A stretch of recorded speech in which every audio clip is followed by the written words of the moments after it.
Hello, everybody. I am Sarah Caminiti, and I am so excited to be here today. I know you're probably wondering what I'm doing here, but I am your guest host today, and I could not have asked for a better person to be hanging out with. The last time I saw this person, we were in the Upside Down, and now we get to come back to the right side up and talk about why experience matters on the Experience Matters podcast. So, Rob Dwyer, welcome. Sarah, it's so nice to see you again. This is really just a pleasure. And I understand you're the Madonna of the podcast world, so that's I mean, exciting too. I have heard that a couple of times, not by myself saying it, definitely. It's been others for sure that I've not paid. But thanks for bringing that up. I really appreciate Yeah, that, Rob. yeah, you're Uh, welcome. Thanks. I knew I was going to have a friend with me today.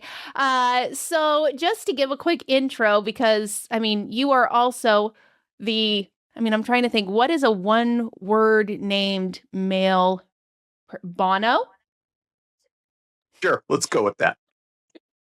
Rob Dwyer is the Bono of podcasting. So I don't really know if I even need to do an introduction, but I will because I like talking about you. So, for everybody tuning in, Rob has spent over 15 years in customer experience. Welcome to the party. He has seen it all across SaaS and enterprise and BPO environments. Today, he is at Level AI, helping contact centers use AI to level up on quality and performance. He is also a 3-time ICMI recognized CX thought leader and the host of one of my all-time favorite podcasts, Next in Queue. So, it's safe to say this isn't his first rodeo. I know this to be true because I've gotten to hang out with him in recorded settings multiple times. But fun fact that I am really excited that someone else set up this intro, so this would be a surprise for me when I pulled up the doc. But at one point in your career, Rob, you helped fix an issue on Snoop Dogg's wireless phone account. So I think we need to start there before we get into AI and other things. Yeah, let's see. Change of plan was the case that they gave me, I think. And it really isn't nearly as exciting as it sounds. But yeah, I supported one of the big wireless providers here in the States. And at one point, I spoke with someone in the Brodus family, and I was like, is that the Calvin Brodus? And they were like, yes, it is. And you know what? It turns out that even celebrities just have regular cell phone plans, just like the rest of us, and sometimes they need to make some changes. Like that's what I got out of that. Yeah, that's a hard lesson learned. They don't have some elite wireless program that you get like this gold package SIM card situation. No, they're just with the rest of us folk. Yeah, it's pretty basic. And this was back in the day when unlimited texting was not necessarily a thing. You might have a plan with like 200 text messages. Crazy to Use think them about wisely. now. Yeah, I Hmm. know. I would use them all up so fast if that was the case. It'd be so bad. Yeah, it's pretty amazing how quickly things have changed when it comes to cell phones. I mean, like if we actually pause and think about the evolution just within like our 15 years in our career, like or go a little bit beyond that. Like I'm just getting these flashes of my first cell phone and it was this Nokia like brick situation, but it was like a dance party because it had these lights on the side that were all it almost was like an offshoot of what was it like Simon Says or like the Bop It or sort something because it had all of those colors coming off of it. So you could set your ringtone up and then coordinate the colors. And so it could be like this like disco, which is great because I would lose it so much. But why did they get rid of that? I mean, now that I I'm don't thinking know. about Your first cell phone sounds way more exciting than my first cell phone. Let me tell you, mine did what not was do yours? any of that. No. I mean, it was also kind of a brick, with the hard antenna that stuck Oh, you had one out, of and those. it had like a flip, but it wasn't Like you didn't talk into the flip. It was just the cover for the keys, So it was just a flimsy piece of plastic that covered up the keys, and it could store 100 phone numbers. That was the What? primary selling point. Yes. What? 100 phone numbers you could put in there. Man, if you were 101, it was like, sorry, It's a hard I don't day. have your number. No, no. Or you would have to spend the next 9 hours sifting through all 100 to figure out who was that one person that gets Who's the getting cut. kicked? Yep. Yeah. Who's getting Yeah. kicked? Mm-hmm. I didn't have that many friends, Sarah. So let's just say that I never used up all the phone numbers. You had so many, and you were just like, people were paying you for access to your contact book, address book. Sure. But yeah, I mean, things change fast, and and when you're in it, you don't realize how rapid the evolution is. And I'm even just like, we started getting to know one another about 2 years ago. And you look at 2 years ago, and even just the technology for recording a podcast has evolved drastically. But like, think about our jobs. Think about like in 2 years, how much our jobs and the jobs of those that we get to work with outside of like our actual job, how their careers have evolved because of technology and because of curiosity around technology, and companies finally thinking about how important great technology is within the CX space. Like, you're not just needing to do some sort of spreadsheet as your answer for everything. But yeah, like in your career, and like in the past couple of years, Rob, and now you're working for an AI company. What do you think has been the biggest, like, holy cow leap that you've been seeing? I mean, I see the way AI really transforms the way we can operate. And I know people get sick of hearing about AI, and there are complaints about and concerns, legitimate concerns about how AI is being used in general. But in the CX world, applied not correctly, applied judiciously, it can truly make a huge difference in the way people operate. And I think, coming from my background, right, I led for a long time training and quality in a contact center. And, I always think of it as a joke when you hear that recording, like, this call is being recorded for training and quality purposes. Like, your chances of that call being listened to were slim and none. Yeah. And today, we actually are utilizing those call recordings in ways that we never would have in the past. And so I think AI can do things at scale that we never would have paid people to do. And that's what's fascinating to me, whether it's analyzing things like voice of the customer at scale, whether it's doing quality assurance at scale, whether it's helping drive better training outcomes at scale. There are just so many unique applications for it that help people be more efficient in their jobs. And I use it myself to be more efficient in my job. And I love that.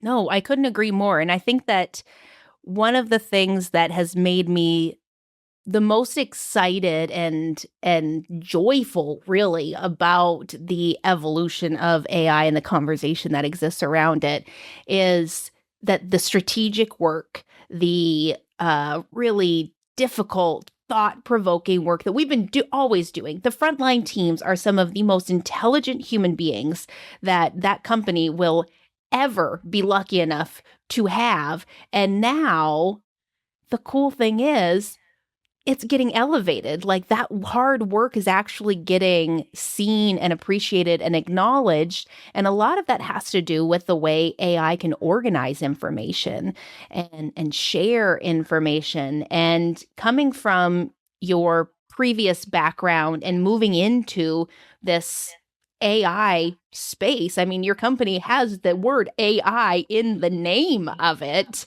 Does. How has it, I mean, there's no getting around that. But how have you noticed a shift in, or have you even noticed a shift in what the customer experience is like in these different settings? Yeah, it depends, right? And it depends on how you're utilizing AI. It depends on how you looked at customer experience to begin with and whether or not it was something that you really took seriously or paid a lot of attention to. I do think that it's important that people recognize that AI tools are just that. They are tools to accomplish certain tasks, and they do not replace strategic thinking, strategic initiatives. They do not replace culture and how we think about customers, for instance. They will not do that for us. That's up to the organization to develop that and to think about things in a particular way. And so the companies that I've worked with that were already thinking about customer experience, that are really constantly trying to dig into data to provide better outcomes, they are now moving at a much faster pace than they were before because they're utilizing AI to help them move faster. There are other companies that, quite honestly, are probably not changing a whole heck of a lot. Even if they're introducing AI tools, they're not really using them to accomplish anything more than what they could have accomplished with non-AI tools. And so I think that is the biggest thing to consider is what am I trying to accomplish and why am I trying to accomplish it? Yeah, I'm so glad that you called that out. I'm in my new role at Support Ninja. I'm getting to go into all of these companies and find ways for them to leverage AI in different ways and find ways to educate them on how to do things the right way. And a company that I'm working with right now hasn't even launched yet. So we're like doing all the prep work to get them ready. And what you said is so true and so important that the companies that care about customer experience, that are thoughtful about customer experience, that translates into how they're utilizing AI. And so the work that I'm doing right now with this company that's never been a company before, they don't have their tone, they don't have their language, they don't have like any of these things. Those conversations are happening. And a lot of that is because that's what we're going to use to effectively train the AI so that it's doing things the way that they want it to do, that they need it to do, and speak the way that they want it to speak, and approach things the way they want to approach things.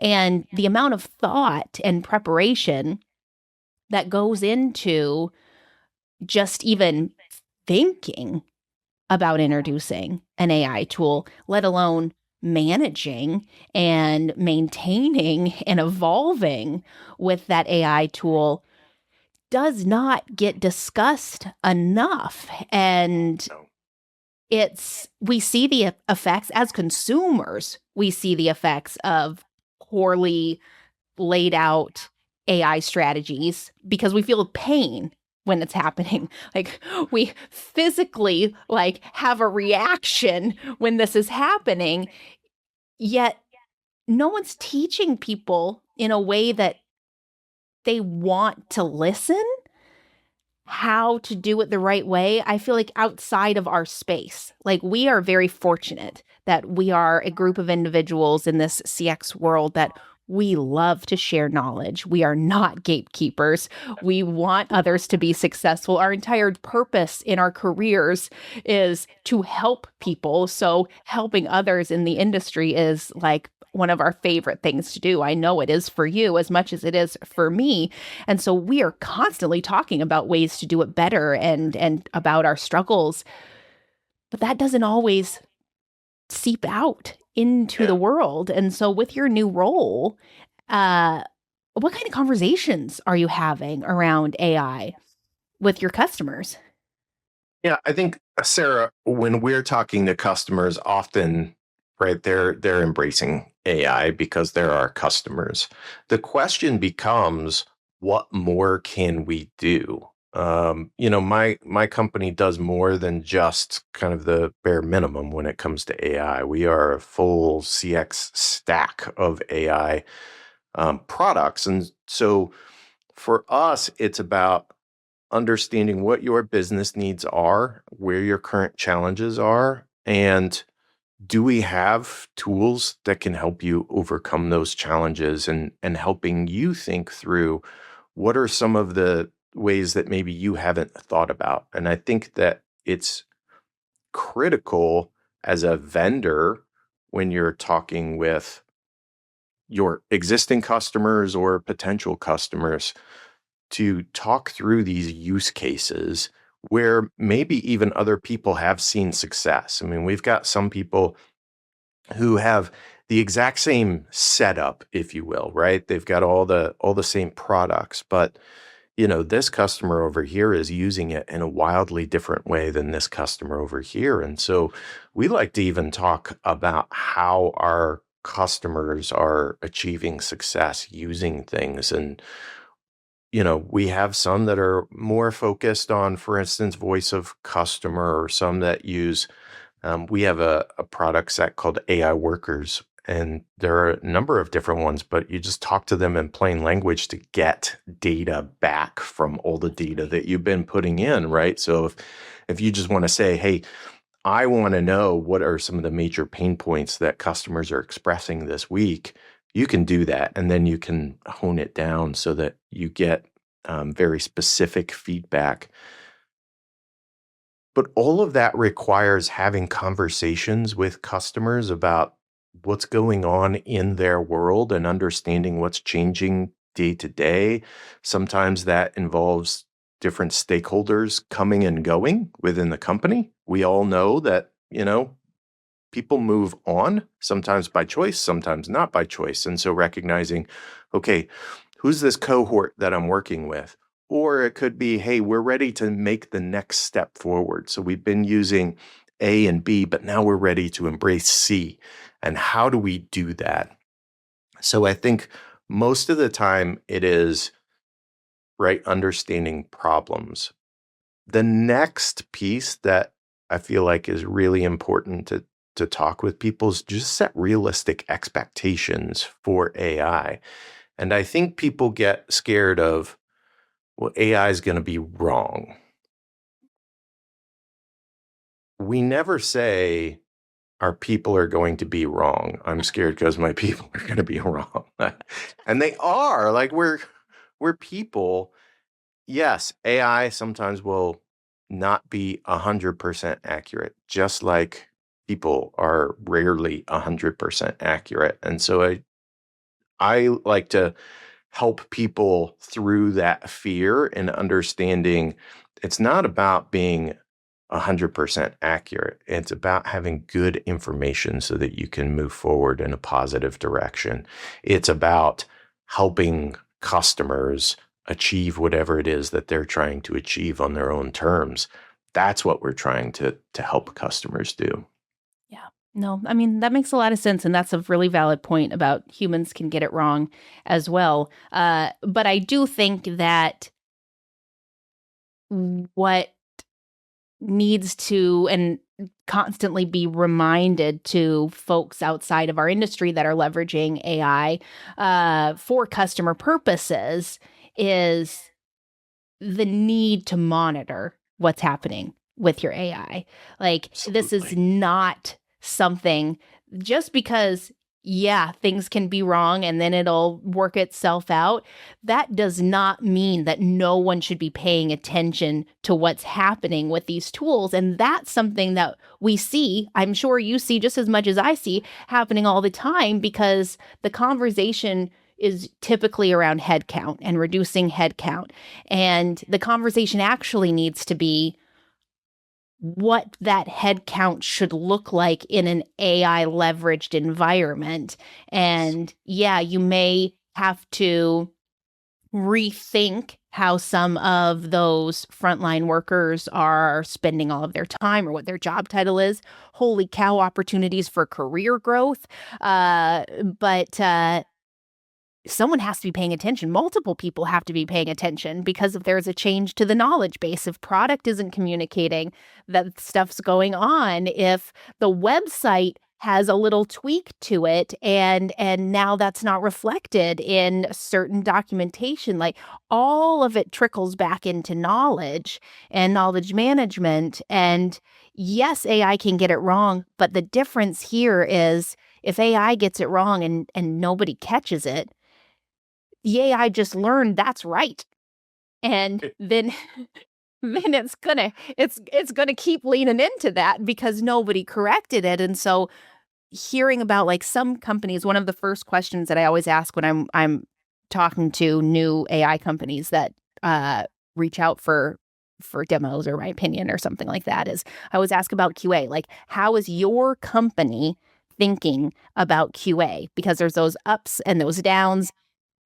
And oftentimes no one is paying attention to them. It's just it's going into the upside down. And it's never going to get old. But someone has to be. So when you're evaluating readiness for AI, or when you're evaluating opportunities to enhance the AI experience for your customers, how are the conversations going around who's going to be maintaining this? I mean, you just touched on a lot of things, and I think Whoopsies. it is critical that leaders approach AI. I think there's this misconception out there that AI is going to reduce headcount. I mean, you mentioned that. Maybe. Yeah. But a lot of the headcount reductions that I see in the industry, I think it's AI washing. It's not AI reducing headcount. It's we were going to reduce headcount and we're going to say that this is the reason that we're reducing headcount. I think AI can help you accomplish a lot of things that you wouldn't have accomplished before without changing headcount at all, whether that's delivering a better customer experience, doing things faster, hitting SLAs that you couldn't possibly hit before when it comes to spikes and being able to manage those spikes in volume, or simply supporting industries that never could get enough people to begin with. And it's not about, hey, we want to reduce headcount. It's like we never could get the headcount we needed, and now we're able to support our customers better. So there's that piece. The quality and paying attention to it piece is really no different than our people, right? We don't put agents through training and then throw them out on the phones or the chats or the emails or all the things and then just go, well, that's it. We're done. We pay attention to their performance. We monitor it for quality and training purposes. Oh. We have to do the same thing with any customer-facing AI. We need to be running it through quality just like we would through people. And there are other things that go on top of that because AI doesn't have the same kind of context that people have, Sarah. When it comes in, it's like this little baby. It is not a fully formed human. And so it never will be. And never will be. And so you'll find edge cases where you go, oh, well, we need to guard against that. And we can do that, but those edge cases will continually pop up, just like edge cases pop up with humans. Yes. And you never expect humans to behave a certain way sometimes, and then they do, and you're like, oh, we should probably do something. Quick story, aside, if you will, Sarah, an aside. One time I worked at a company that shall not be named, and an agent got so upset with a customer and happened to have their credit card information that they ordered pizzas delivered to the call center to them.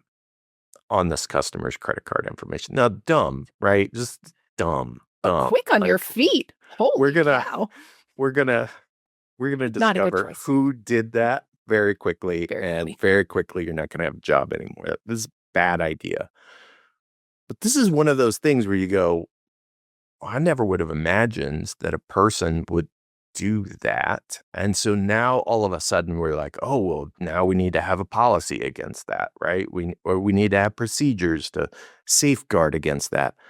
We're still learning that with AI in a lot of ways, just like we've been learning with people in a lot of ways. And as customers behave differently, we'll learn how to do things differently. They will present crazy edge cases to us now and then, and we'll figure it out. But it is absolutely critical, to your point, that we are constantly monitoring, and there are other things that we need to look at from an AI perspective that we don't necessarily look at from a person perspective, right?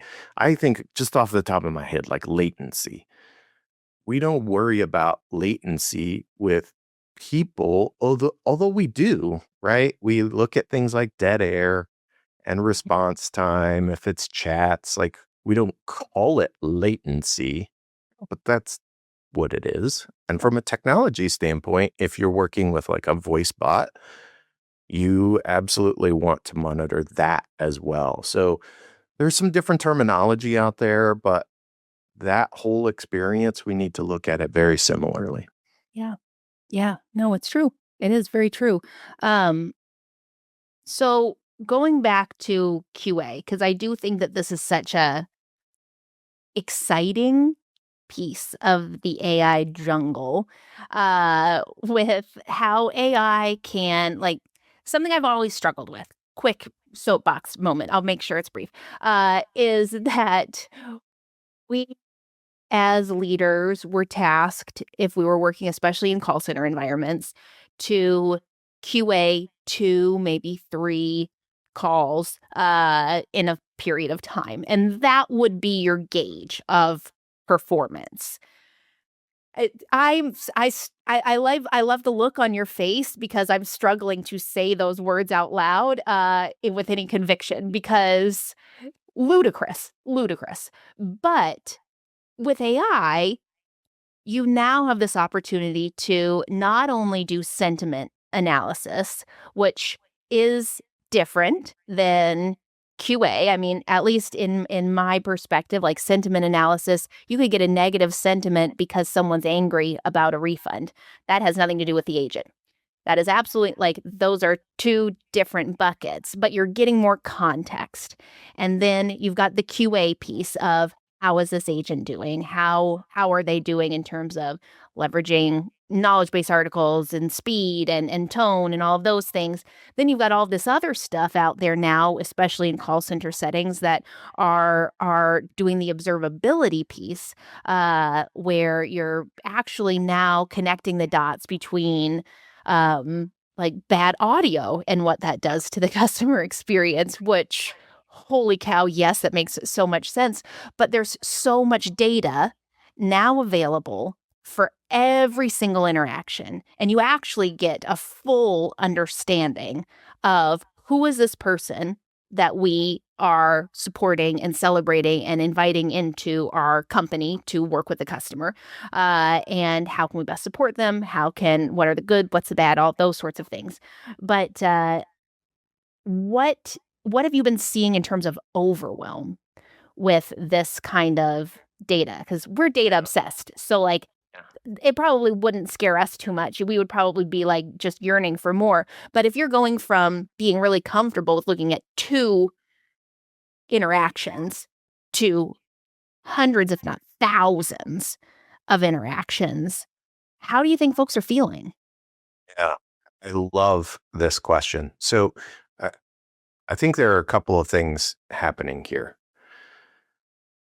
If you run a really good quality program today, you have to be very specific about what you're actually looking for, which was not the case before, right? And I went through this exercise with lots of, like, QA rubrics, and you go, well, what does this mean?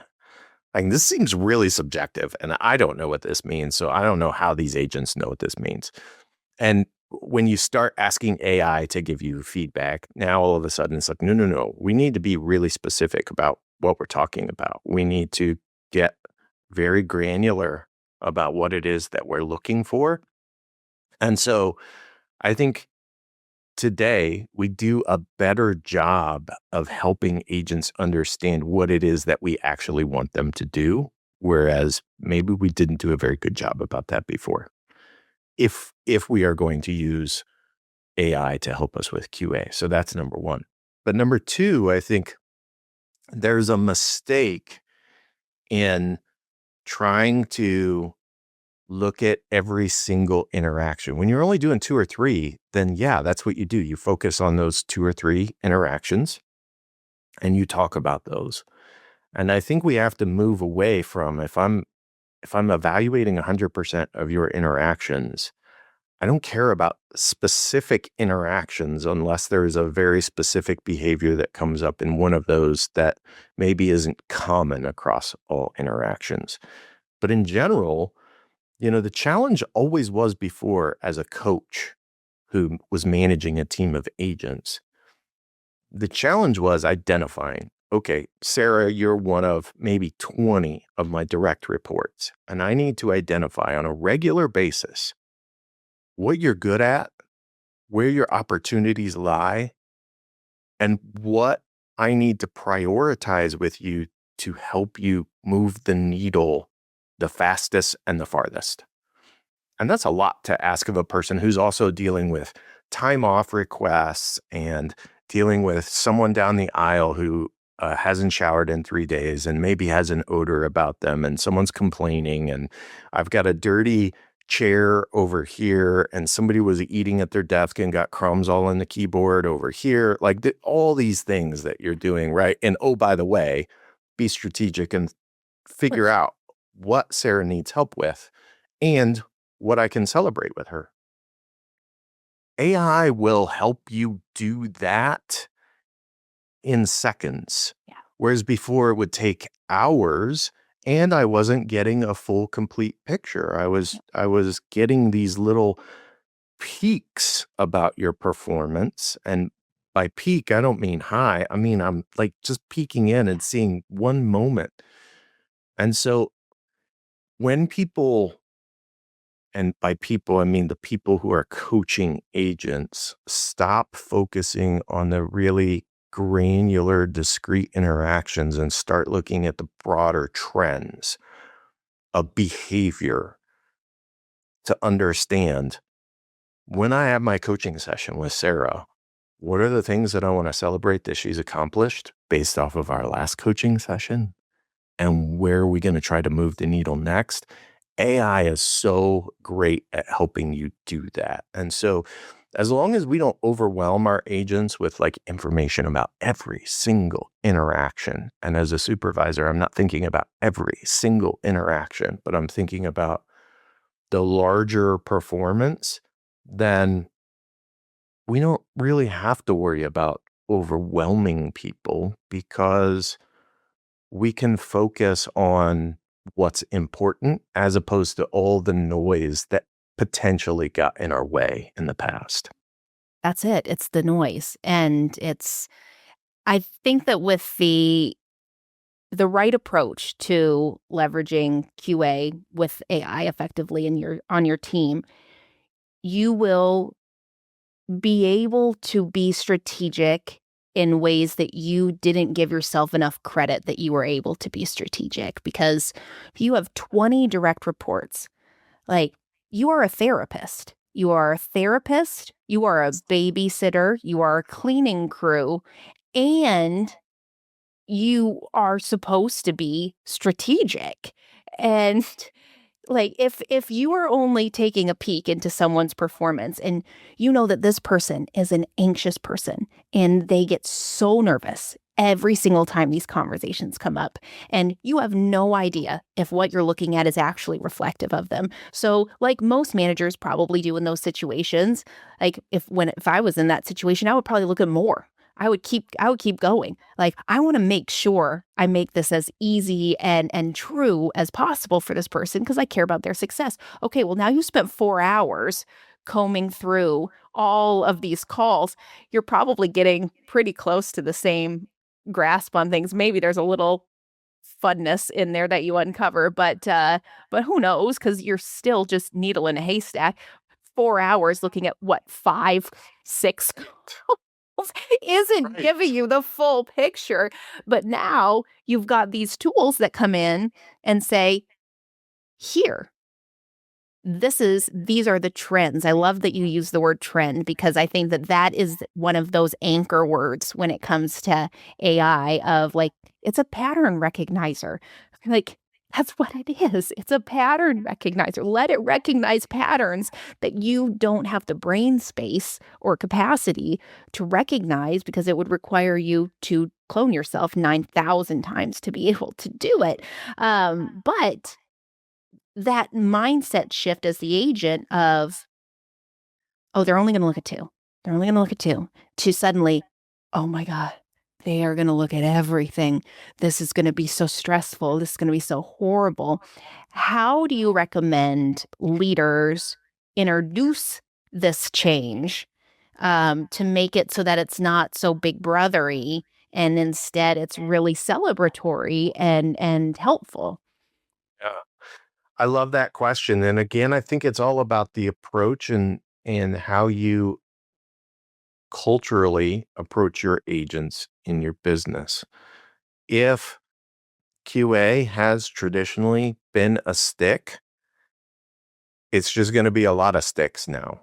And if it has been a carrot, well, guess what? I've got a whole salad now.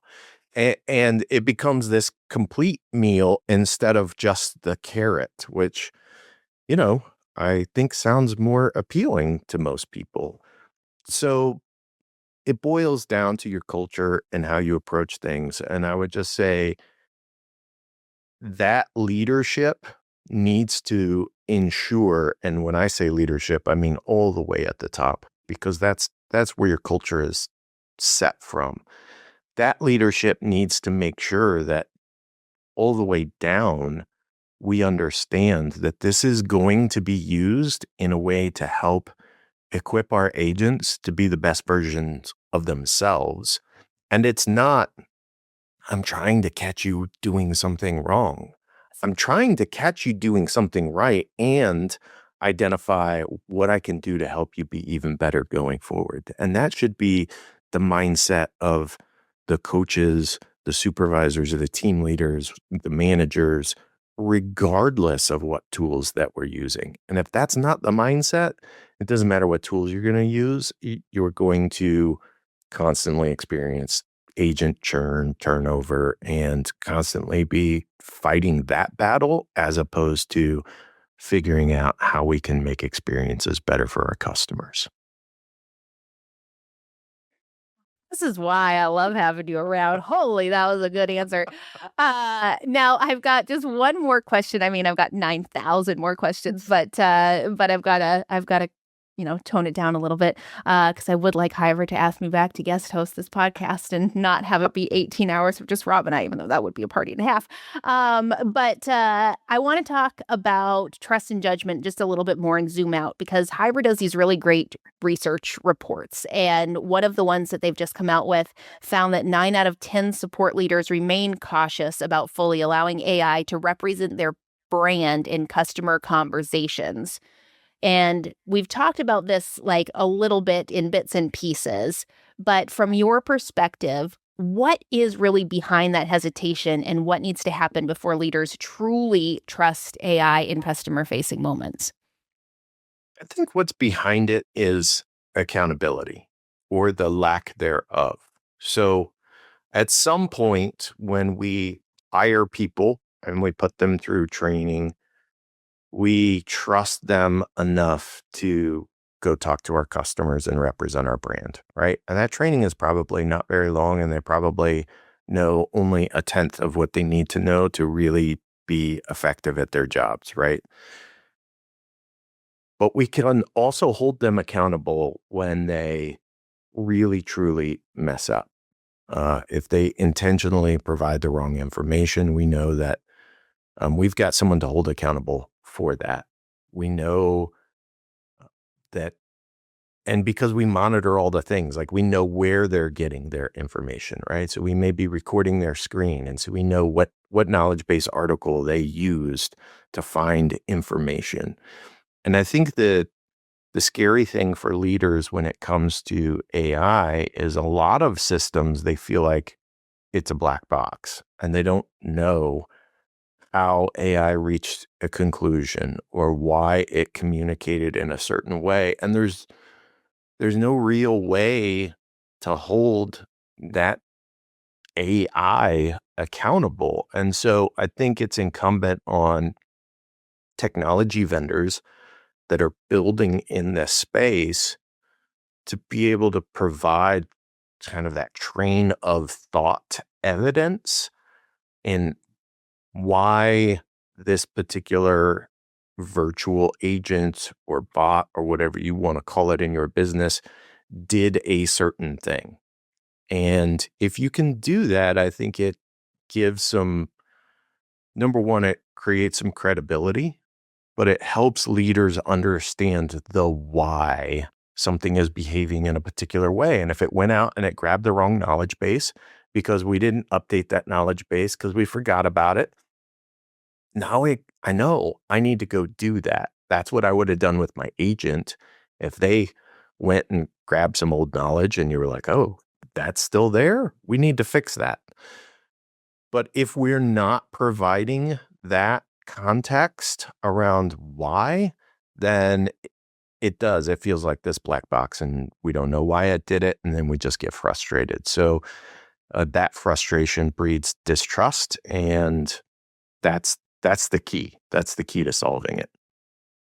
Yeah. Oh, there's so many good points in there. And I think like the one that I just want to make sure to highlight is not all AI vendors are the same.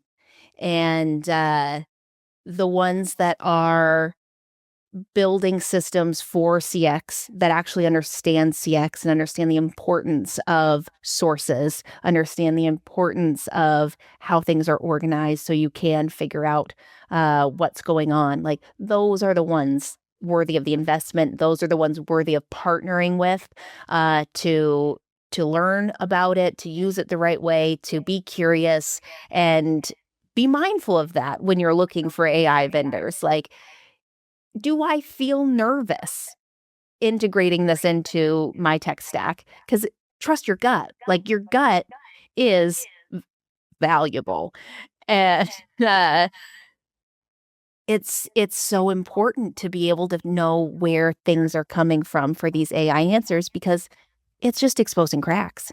It's like a fresh pair of eyes when they join the company and you ask them to go through knowledge-based things and see what doesn't make sense. I mean, it is telling you what doesn't make sense, and it can be overwhelming if you don't have the head count to be able to maintain things fully, but then that's worthy of a conversation. Our AI tool is giving X amount of hallucinations because we don't have the bandwidth to maintain the knowledge base in a way that we need to. So we need to have a conversation about that. And it's just like we started talking about at the beginning of the call, like it's so much more nuanced than we give it credit for. And we allow ourselves to say out loud.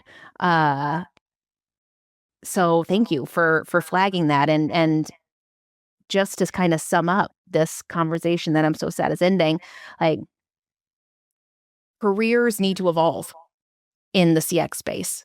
And the folks that are in the front line are the ones that are likely the most qualified to evolve into those AI focused roles because they understand this customer experience. They understand what good looks like. They understand all of the different ways that customers can ask questions. And so putting them in those spaces where they get to train the AI to work the right way, like that is such a golden opportunity. And also QA is not going anywhere.